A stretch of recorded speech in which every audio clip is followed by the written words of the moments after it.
Eu quero saudar todos com a paz do Senhor. Amém? Peço que os irmãos abram vossas Bíblias no livro de Atos, capítulo 16, versículo 16.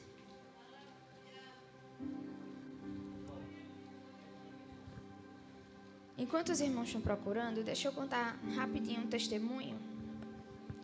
Às sextas-feiras a gente está aqui com a campanha do óleo ungido. E na sexta-feira passada, o nosso pastor levantou alguns votos aqui. Tinha envelope amarelo, tinha envelope azul e envelope vermelho, se eu não me engano. Eram para ter somente 3 envelopes vermelhos, mas vieram 4, errado. E esses envelopes eram para quem estava disposto, quem tinha coragem e ousadia de fazer um voto de R$1.000 no altar do Senhor. E eu digo a vocês que eu não podia fazer esse voto. Eu não tinha condições de fazer esse voto. Eu estou em cima do altar do Senhor. E que o Senhor me fulmine se eu estiver falando a mentira. A minha conta estava negativa usando o saldo do limite especial. Aí ainda tinha um restinho do limite especial. E eu disse, eu vou fazer um voto. Eu vou entrar nesse voto de R$1.000. Porque eu estava precisando de uma resposta da parte de Deus. Antes de tomar qualquer decisão na sua vida, se você não tem certeza, consulte ao Senhor e só tome a decisão depois que Ele lhe responder. E eu estava em dúvida a respeito de algo, se era para colocar um ponto final ou não, se era para continuar. E eu disse, eu vou fazer esse voto, Senhor, no altar. E eu te peço que através desse voto o Senhor venha me dar um sinal. Se o Senhor enviar uma provisão inesperada, aí eu entendo que é para eu continuar. Mas se nada acontecer, eu entendo que chegou o tempo, que é para colocar um ponto final. O voto foi feito na sexta-feira mesmo, Deus tocou no coração de alguém. E no domingo esse alguém me procurou a minha mãe, para falar que Deus tinha tocado no coração dela, dessa pessoa, para ela dar 12 meses, para ela pagar 12 meses do aluguel da minha loja. Então, com R$1.000, Deus enviou uma provisão de quase R$60.000. E eu não podia deixar de testemunhar, porque todos os votos que eu já fiz aqui nesse altar, Deus sempre respondeu. Através de voto, Deus me deu a loja. Através de voto, Deus me deu o carro. Através de voto, Deus mandou a provisão do aluguel da loja.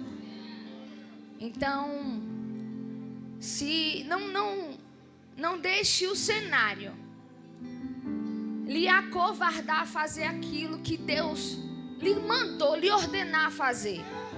Porque para a viúva de Sarepta, Deus deu uma ordem para ela antes mesmo que Elias tivesse chegado até lá. O Senhor já tinha dado a ordem a ela que era para sustentar o profeta. E a Bíblia diz que ela estava catando graveto para acender uma fogueira e fazer o último bolo para alimentar ela e o filho, depois os dois morrerem. Mas mesmo na situação como essa, quando o profeta chegou diante dela e pediu o bolo, ela ainda titubeou, mas ela fez o bolo e ela deu o bolo para o profeta. O cenário para ela dizia que não tinha como ela fazer aquilo, ela não podia fazer aquilo, porque o que ela tinha mal dava, não dava nem para ela e nem para o filho. Mas ela ousou fazer o que Deus havia mandado ela fazer. O cenário dizia que não, mas a ordem do céu era diferente. A ordem do céu era vai e faz. E ela fez, e a Bíblia diz que o Senhor multiplicou o azeite e multiplicou a farinha. E nem morreu ela e nem morreu o menino. E se ela não tivesse dado o bolo para o profeta, ela tivesse comido, depois ela ia morrer. E nada ia mudar na vida dela.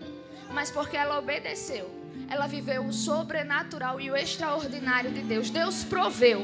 Aquilo que ela nem tinha, Deus multiplicou.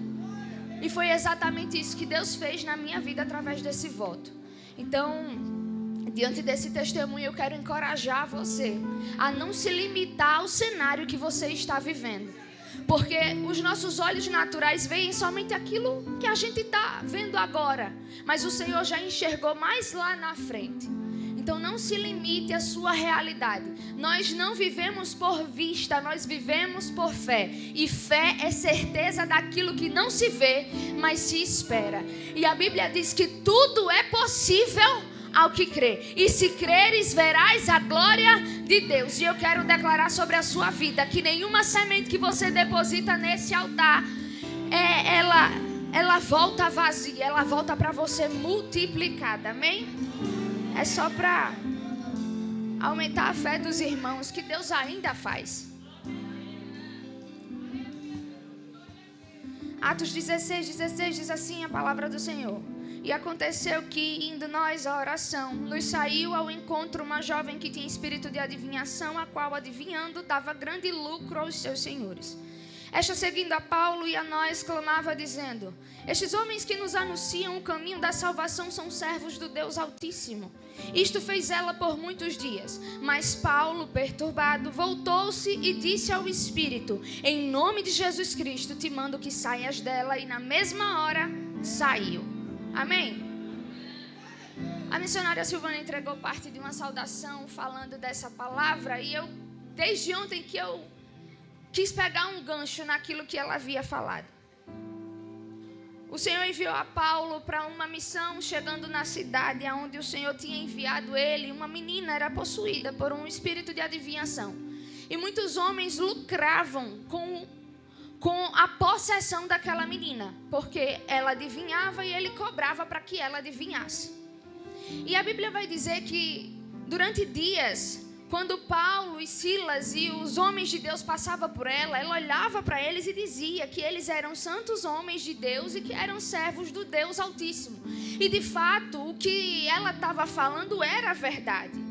Só que a gente precisa entender que não é sobre o que estão falando, mas quem está falando. Porque quem estava falando era o demônio, embora estivesse falando a verdade. E a gente precisa ter muito cuidado com certos elogios, porque tem gente que nos elogia somente para ter de nós aquilo que a gente pode oferecer. Às vezes nem acredita de verdade naquilo que está elogiando, mas porque quer tirar algo, aí fala, aí faz. E muitas das vezes, com muitos elogios, a gente acaba se ensoberbecendo.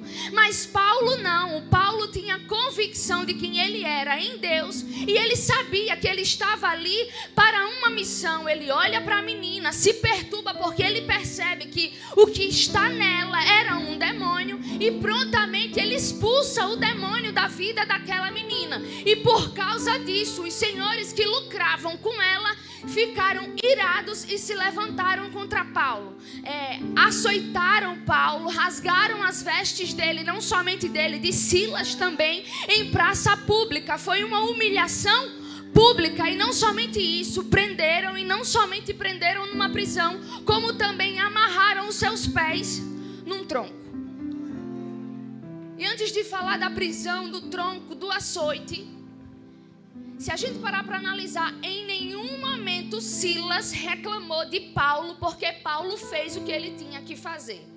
Não foi Silas quem expulsou foi Paulo. E eles foram presos por conta que Paulo cumpriu a sua missão e o seu chamado ali naquele lugar. E pelo fato de estar junto com Paulo, Silas sofreu as consequências também do que Paulo fez. Porque não foi Silas quem expulsou, foi Paulo. Mas Silas também foi açoitado e Silas também foi preso. Mas em nenhum momento a gente vê Silas colocando o dedo na cara de Paulo e dizendo: por que você foi fazer isso? Olha aí o que é que você fez. Aonde foi que a gente foi parar por conta do que você fez? E eu quero declarar sobre a sua vida que Deus vai enviar para a sua vida pessoas como Silas, que independente se for necessário levar açoite, que se for necessário ser aprisionado junto com você por conta do que você carrega, ele vai calado, ele vai sem reclamar, ele vai para adorar e para louvar junto com você. Ele não vai lhe abandonar, ele não vai passar em rosto, ele não vai murmurar, não. Ele vai olhar e vai dizer: ô Paulo, tu fez o que tu tinha que fazer. A gente está aqui, mas você fez o que era certo. Porque tem gente que olha a gente fazendo, olha a gente se consertando e diz: olha aí, agora só quer ser crente. Por causa disso a gente está pagando o pato, olha aí.